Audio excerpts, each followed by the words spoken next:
Na televisão, uma entrevista destaca uma médica explicando como cientistas usaram vírus modificados para tratar doenças terminais, como o câncer, e estão satisfeitos com os resultados. 3 anos depois, as ruas de Nova York estão vazias e desertas. Animais selvagens vagam livremente, e a vegetação densa tomou conta da cidade, criando um cenário de silêncio absoluto, interrompido apenas pelo ronco de um Mustang GT500. Enquanto dirige pela cidade abandonada, Robert quase colide com um grupo de cervos. Ele tenta ajustar a mira, mas sua visão é bloqueada por uma mureta. Determinado, acelera para alcançar o outro lado e seguir o bando, mas logo se depara com uma avenida obstruída por carros abandonados. Sem se deixar abater, desvia pela vegetação que cobre as ruas, passando por locais outrora movimentados como a Times Square, agora transformada em um território de caça. No entanto, sua tentativa de caçar falha, pois uma leoa já abateu o único cervo próximo. Ao perceber que a carne alimentaria uma família inteira de leões, Robert decide não interferir. O alarme de seu relógio toca, sinalizando o pôr do sol. Ele sabe que é hora de voltar e se dirige para a casa onde viveu antes de tudo mudar. A residência está fortemente protegida, e ele toma a precaução de borrifar um líquido para camuflar seu cheiro antes de entrar. Robert mantém um bom estoque de comida e DVDs de noticiários antigos, apegando-se à rotina de ouvir música, conversar com seu cachorro Sam, cozinhar e cuidar de suas tarefas diárias. Mesmo tentando se distrair, memórias sombrias o assombram. Ao anoitecer, ele tranca portas e janelas com chapas de metal e se esconde no banheiro com Sam e algumas armas, esperando em silêncio enquanto os terríveis gritos dos infectados ecoam do lado de fora. Nesse momento, lembranças de sua família vêm à tona. Durante o surto, o governo isolou a ilha após o pânico nas ruas. Robert, um cientista militar, tentou desesperadamente resgatar sua esposa Zoe e sua filha Marley, que na época era pequena. Ele queria que elas se refugiassem com parentes, mas Zoe ficou furiosa ao perceber que ele planejava ficar para estudar o vírus e buscar uma cura. Essa discussão entre Robert e Zoe é interrompida quando alguém já infectado colide contra o carro, quase fazendo Robert perder o controle. Mesmo no presente, ele permanece determinado a encontrar uma cura. Após os exercícios com Sam, seu cachorro, ele desce até o laboratório no porão para monitorar seus experimentos. Sam, por razões de segurança, não pode entrar, pois poderia se infectar, enquanto Robert parece imune ao vírus. O laboratório está repleto de ratos em gaiolas, todos infectados, que ele utiliza para testar os soros que vem desenvolvendo. Cada tentativa até agora falhou, mas naquela manhã, Robert nota algo diferente. Um dos ratos finalmente demonstra sinais de recuperação. Isso significa que ele está pronto para avançar, mas precisará de uma pessoa infectada para o próximo teste. Robert passa então por uma antiga locadora, onde posicionou manequins como parte de sua tentativa de manter uma ilusão de normalidade. Ele conversa com os manequins, como se fossem amigos de longa data, e devolve os filmes que pega emprestado antes de escolher novos. Ele até imagina que uma das figuras, a Sandy, tenta flertar com ele e promete voltar para falar com ela. A dupla, Robert e Sam, segue para um parque onde ele cultiva milho e colhe algumas espigas. Ele mantém um mapa onde marca todas as casas já visitadas e diariamente escolhe uma nova em busca de provisões. Muitas vezes, o que encontra são apenas remédios e produtos de limpeza abandonados durante o caos do surto. Algumas descobertas são sombrias, como corpos e quartos de bebês que jamais foram utilizados. Após reabastecer seu carro, Robert realiza a última parte de sua rotina diária. Vai até os cais e transmite uma mensagem em uma estação de rádio AM, convidando qualquer sobrevivente a encontrá-lo ali ao meio-dia. Enquanto espera, ele passa o tempo jogando golfe sobre a carcaça de um avião militar estacionado. Certa tarde, Robert avista um cervo correndo entre os carros à sua frente. Imediatamente, ele e Sam começam a persegui-lo pelas ruas. O cervo, em pânico, encontra um bloqueio e rapidamente busca refúgio em um prédio antigo e escuro. Essa ação deixa Robert apreensivo, pois um lugar tão sombrio poderia ser o lar perfeito para os zumbis. Ao chamar Sam, seu cachorro não sai, obrigando Robert a entrar também. Dentro do prédio, ele se esforça para se mover em silêncio, tentando não revelar sua presença. Sons aterrorizantes ecoam ao redor, assustando-o. Apesar do medo, ele decide que não sairá sem Sam e, com um esforço, reúne coragem, segurando a lanterna com firmeza enquanto se aprofunda mais. Ele segue uma trilha de sangue pelas escadas e acaba encontrando um corpo caído atrás de um corredor. Por um instante, Robert teme o pior, mas logo percebe que não se tratava de Sam, mas mas sim do cervo que estavam perseguindo. Continuando sua busca, Robert se depara com um grupo de zumbis encostados em uma parede. Ele age rapidamente, recuando e mantendo a luz da lanterna afastada deles. Ao se virar, encontra Sam escondido debaixo de uma mesa, mas o cachorro se recusa a sair, fixando o olhar em algo à frente. Robert então se vira e vê um zumbi devorando algo. Assim que a criatura o nota, ela salta em direção a Robert. Rapidamente, ele puxa Sam e grita para que ele siga por um corredor diferente, escapando por uma abertura que leva à luz externa. Robert corre em direção a uma janela e salta no exato momento em que um deles o alcança. A luz do sol incide sobre os monstros, fazendo com que caiam, enquanto Robert se mantém no chão. Assim que se reúne com Sam, ele começa a preparar uma armadilha especial usando um caminhão, determinado a acabar com a ameaça de uma vez por todas. Em uma ponte e em algumas áreas antigas, Robert posiciona armadilhas na entrada do prédio, advertindo Sam para não segui-lo, a fim de evitar a infecção. Ele então coleta um pouco de seu próprio sangue e o deixa cair sobre uma lona estendida. Assim que um zumbi se aproxima atraído pelo cheiro, a armadilha é acionada, fazendo com que o caminhão caia e arraste a criatura para dentro da lona. Um segundo zumbi, considerado o alfa do grupo, rugindo de maneira ameaçadora para Robert, mas logo recua, pois a luz do sol começa a queimá-lo. Momentos depois, Robert se vê diante da zumbi fêmea que capturou anteriormente, agora amarrada a uma mesa em seu laboratório, pronta para os testes. Primeiro, ele usa luz UV para confirmar que ela está infectada e nota uma tatuagem de borboleta em seu corpo. Com cuidado, ele injeta o soro que desenvolveu a partir do rato que se recuperou. A princípio, tudo parece calmo, mas de repente a zumbi começa a gritar e se debater contra as correntes. Após um breve momento de pânico, ela desmaia e os sinais vitais no monitor despencam para 0. Imediatamente, Robert aplica uma nova injeção para tentar mantê-la viva, mas a frustração o consome e ele começa a chutar os móveis em raiva pelo fracasso. Decidido, Robert coloca a zumbi atrás de uma porta de vidro antes de registrar o progresso do dia. Ele anota que a criatura parece ter um comportamento peculiar, possivelmente ignorando seus instintos básicos de sobrevivência devido à luz do sol. Isso o leva a considerar que a diminuição da função cerebral ou a escassez de alimentos pode estar afetando a maneira como os zumbis agem, fazendo com que Robert relembre o dia do surto. Ele recorda como as pessoas agiam como loucas, tentando escapar da ilha enquanto muitos navios partiam. No entanto, apenas aqueles com autorização conseguiam embarcar, gerando um clima de desespero, especialmente entre as famílias com crianças que imploravam por ajuda. As estradas estavam bloqueadas pelo exército, mas os soldados tinham ordens de escoltar Robert e sua família para a segurança, e por isso continuaram a pé. Ao chegarem ao porto, os soldados usaram scanners para verificar se não estavam infectados. Marley e Zoe passaram sem problemas, mas a tensão aumentou quando mãe e filha começaram a entrar em pânico, temendo a separação. Isso fez com que Robert criasse uma cena, usando sua posição para exigir uma segunda verificação para Zoe. E como eram uma família ligada ao exército, conseguiram embarcar em um helicóptero. Robert insistiu em ficar para se despedir de seu pai. De volta ao presente, Robert nota um manequim próximo e tem certeza de que não o colocou ali. Sentindo-se à beira da loucura, ele atira no manequim, como se quisesse provar que não era real. O manequim cai ao chão, e por um momento, ele acredita que pode ouvir sussurros ao seu redor, levando-o a disparar em direção ao vazio, mas nada acontece. Decidindo verificar o manequim, ele se aproxima, e de repente, um carro desaba, pegando-o em uma armadilha que os zumbis haviam preparado. Robert bate a cabeça e desmaia, com o sangue escorrendo pelo chão. Momentos depois, é acordado pelo alarme de seu relógio, indicando que está na hora de sair. Sam ainda está lá, e o sol está prestes a se pôr. Robert usa sua faca para cortar a corda, mas ao cair no chão, acaba se ferindo na perna. Agora, ele se vê forçado a se arrastar para escapar daquela situação. Zumbis surgem de um prédio, e logo o Alpha aparece, acompanhado de 3 cães infectados. Ele salta em direção a Robert, que ao ver os cães, corre para seu carro antes que o sol se ponha completamente. No entanto, a luz do último raio de sol faz com que os cães hesitem. Robert finalmente consegue se erguer e corre, mas um dos cães o agarra e morde sua perna, enquanto ele luta contra os outros, derrubando um com sua arma. Antes que Robert possa ajudar Sam, que está em apuros, ele tenta se defender das mordidas da criatura. Consegue pegar sua arma para enfrentar o ataque, mas Sam fica gravemente ferida e demonstra dor.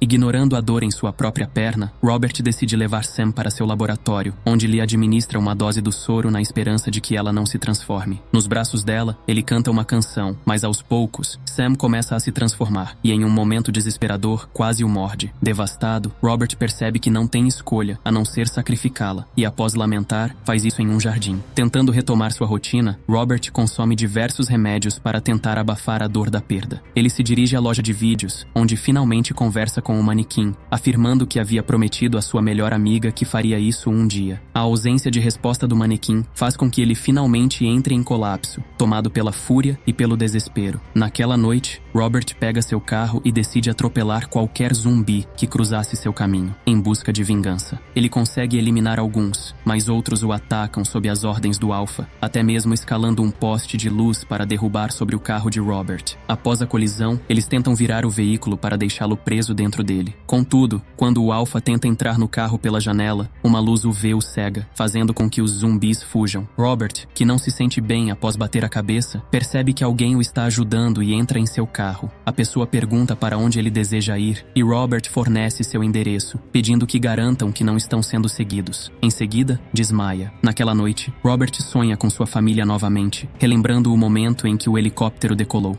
O governo bombardeou a ponte para selar a ilha, e um dos helicópteros perde o controle, com várias pessoas tentando pular nele. O helicóptero onde estava a família de Robert é atingido, resultando na morte instantânea de todos a bordo. Na manhã seguinte, Robert acorda com o som de um filme animado na televisão. Ele percebe que sua ferida na perna foi costurada, mas mesmo assim, mantém-se cauteloso e pega uma arma antes de ir para a cozinha. Por um breve momento, ele tem a ilusão de ver sua família novamente, mas logo se dá conta de que é apenas Anna, uma mulher que o salvou na noite anterior, acompanhada de seu filho, Ítalo. Anna está preparando o café da manhã, e Robert, após hesitar, coloca a arma de lado e se junta a eles, ouvindo a história de Anna. Ela e seu filho são de Maryland, e decidiram parar no porto ao ouvir a mensagem de Robert. Eles planejam ir para Vermont, uma suposta zona segura nas montanhas, onde o frio parece ter mantido o vírus afastado. Robert, cético, recusa-se a acreditar, afirmando que todos estão mortos, e tomado pela frustração, joga seu prato no chão. Percebendo que está prestes a perder o controle, ele sobe as escadas em busca de um momento de solidão. Depois de se acalmar, Robert retorna e tenta interagir com Ítalo, mostrando um pouco do filme e tentando provar que não lhe fará mal. Agradecendo a Anna pelo resgate, eles conversam mais. Anna explica que estava em um navio de evacuação da Cruz Vermelha, mas o barco não foi feito para ficar na água.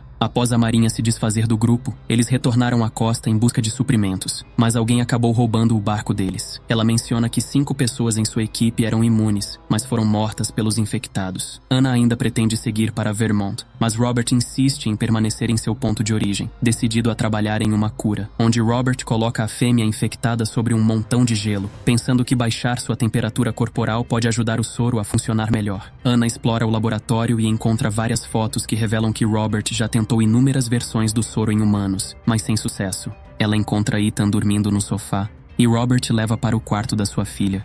Anna descobre as fotos da família de Robert, e ele compartilha um pouco sobre elas. Quando a noite chega, Robert sela todas as portas e janelas, e mais uma vez, Anna tenta convencê-lo a ir com eles. Robert começa a se questionar sobre a confiança de Anna em relação à existência de uma colônia segura. Quando ela menciona que foi Deus quem lhe disse isso, sua paciência se esgota. Ele a interrompe exaltado, afirmando que a maior parte da humanidade está morta e que o que resta se transformou em monstros, concluindo que para ele, Deus não existe. A conversa é abruptamente interrompida por barulhos vindos do lado de fora. Os infectados, atraídos pelo cheiro do sangue que Robert derramou na noite anterior, estão ali, destruindo as luzes ao seu redor. Em um movimento ágil, Robert ativa uma série de explosivos que havia preparado como precaução, eliminando o primeiro grupo de atacantes. Ele então sobe as escadas em busca de Anna, mas é subitamente atacado pelo Alpha. Os dois entram em uma luta intensa, e Robert se apodera de uma chave de fenda que encontra no chão para usar contra a criatura. No entanto, ao sentir a dor, o Alpha arremessa Robert escada abaixo. Aproveitando a oportunidade, Robert se arrasta até uma arma que havia escondido entre guarda-chuvas. Quando o Alpha tenta se esquivar dos tiros, Robert dispara um cilindro de gás, causando uma explosão que faz o Alpha recuar. O infectado salta pela janela, mas Robert não tem tempo para descansar. Ele precisa encontrar Anna. Finalmente, ele a encontra escondida sob alguns móveis, enquanto um infectado destrói o teto do cômodo. Percebendo uma arma em uma mesa próxima, Robert corre para pegá-la e atira no monstro que se vira para atacá-lo. Nesse momento, um barulho do lado de fora o distrai, e ele descobre que o Alpha voltou, escondendo-se no laboratório, enquanto outros infectados escalam um prédio para entrar por um buraco. Para sua surpresa, Robert e Anna percebem que a cobaia feminina está apresentando sinais de melhora. Isso significa que a cura pode estar funcionando, mas antes que consigam planejar suas próximas ações, os infectados chegam ao laboratório. Robert se apressa para fechar a porta de vidro entre eles e tenta comunicar que pode salvá-los, mas os infectados não ouvem e continuam a bater furiosamente no vidro. O Alpha, então, aparece e começa a rachar o vidro com sua força, mas, estranhamente, se acalma e faz um desenho que Robert reconhece como uma borboleta, a mesma tatuagem que a mulher infectada tinha. Essa imagem evoca memórias de Marley, e Robert finalmente entende que os infectados têm sentimentos. Eles estão ali para resgatar um membro da família e não para matá-lo. Com cuidado, ele desconecta a mulher das máquinas e, relutantemente, pede a Anna que abra a porta. Embora hesitante e aterrorizada, Anna finalmente cede. Assim que a porta se abre, Robert injeta um medicamento na mulher, fazendo com que ela acorde. O Alpha, ao ver isso, esfrega sua testa contra a da mulher, demonstrando alegria com a reunião. Ele a pega no colo e se prepara para sair. Robert tenta se desculpar, mas só recebe um rugido em resposta. Para sua surpresa, os infectados se afastam, deixando-os em paz. Agora que Robert compreende que a cidade pertence a uma nova sociedade de infectados, ele aceita a proposta de Anna e de seu filho, Ítalo, de deixarem o local. Na manhã seguinte, eles começam sua jornada rumo a Vermont. Antes de partir, Anna faz uma nova gravação, direcionada a qualquer sobrevivente que possa ouvir, informando que estão a caminho de uma colônia segura e convidando-os a se juntarem a eles.